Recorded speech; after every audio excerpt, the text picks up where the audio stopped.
Hello, Virgo rising. I'm Britten LaRue, and this is Scopes Unshamed for July 2026. Here we go. So, well, maybe you heard. July 2026 has some really big astrology. Maybe you've heard some scary things about that. Maybe you've heard some exciting things about that.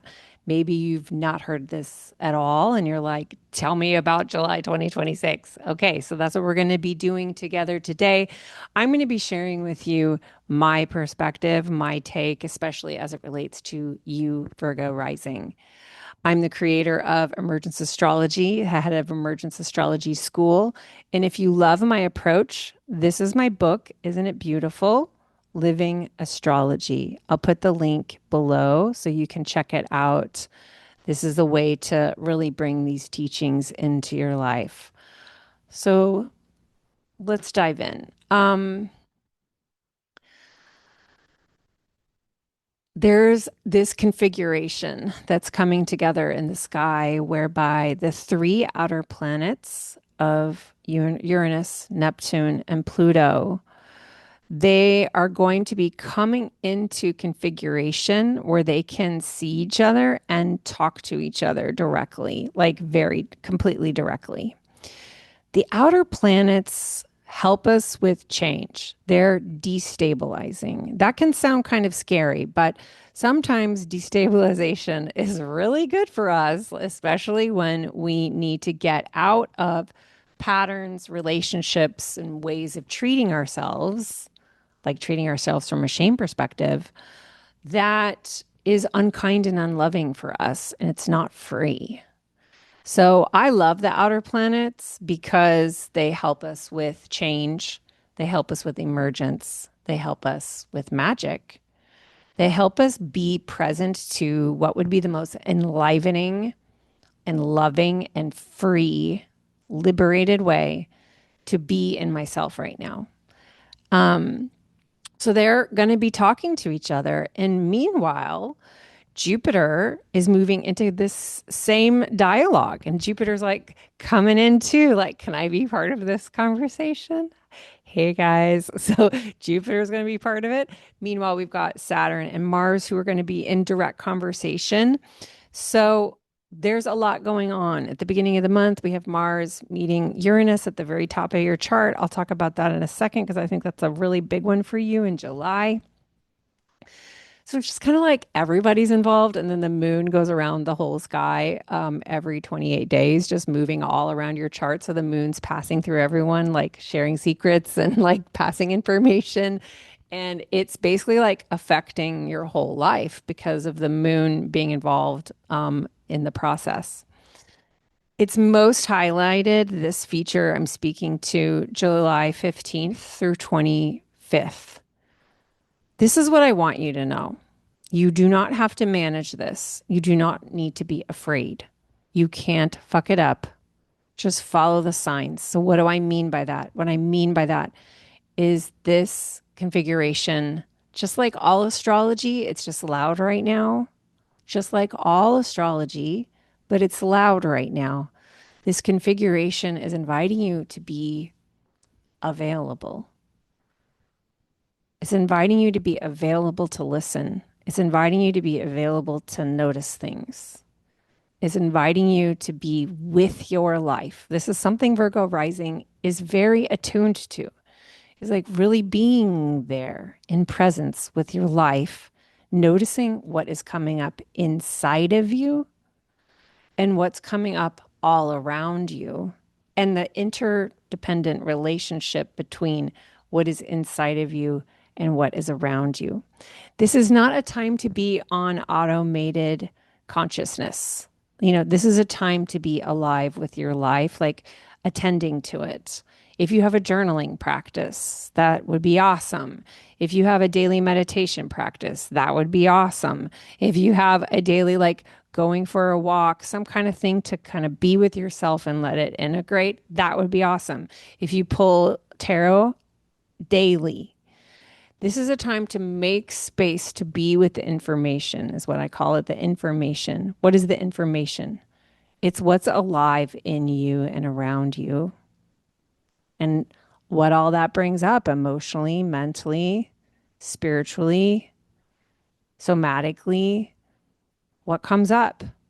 And so, if what's coming up is something with your body, something, your relationship to your body, if something is coming up that's your relationship to your community, like this is the data. It's like, what is this astrology telling me? It's right in front of you. It's right in front of you. So the most important thing is to just be with it, to just be available, because what you're being available to ultimately is like, whew, we're really letting go of a lot of old stuff right now. You're being invited to notice where that pattern just like is ready to go. It's like about to unhook, and just like, see ya. If you notice that there's some habit, some way of relating to things, some way of talking to yourself, a way of seeing the world, that some aspect of how you show up, just like, oh, I'm noticing I'm kind of doing that differently. Yes, that's what we're talking about. You don't need to make it a problem so that you're like, hey, I should go back and do it the way I always have. No, this is astrology for emergence. It's astrology that's inviting you into the change that is right here in front of you. The new patterns are available to be inhabited, but you can't embody the new pattern. You can't embody the new identity if you insist on keeping the old one. I like to say that, our life coheres around the stories that are most compelling to us. Going to say that again. Our life coheres around the stories that are most compelling to us. And so when your life coheres around the shame stories, that's what is like the story of your life. That's what you're seeing. Everything is going to cohere to the most compelling thing to you. So if you just start to notice that, like, I kind of just like I'm feeling really compelled to show up differently. This is a signal that your life is cohering differently right now, that the old patterns are just going. What if it was easeful? What if it wasn't a big deal? What if he's just like, you know, something shifted in that summer of 2026 and I just stopped doing it like that. I stopped believing that. I stopped saying that to myself. Watch how easeful it can be when you just notice and allow it to go. So, what can get uncomfortable, of course, is that we humans get afraid of change because we're like, who would I be if I didn't show up the way I always have? Who would I be if I showed up to that thing in a different way now? And sometimes we stay in old patterns, even if they're not good for us, just because we're so used to how comfortable it is. So, this is a time to really trust that it's just unfolding. It's just unfolding. It's going to be okay. It's going to be really awesome. Would you rather be certain or would you rather be amazed? I'd rather be amazed. So inviting you into that. Um, I think one of the really big themes for you is going to be more at the beginning of the month when we have Uranus and Mars meeting at the top of your chart, and then Mars will be still moving through your chart, depending on the house system that you use. Um, I don't know when it's going to hit your MC, but I use a whole sign system. So for me, your entire 10th house is Gemini. And even if your MC is in Taurus or in Cancer, but Mars coming to your MC may bring some things up, definitely when Uranus does. But moving through this very public place of your chart, you just may start to notice that things are getting kicked up. Things are getting kicked up to activate you into a different way of showing up to the public forum, to what are you bringing to the world?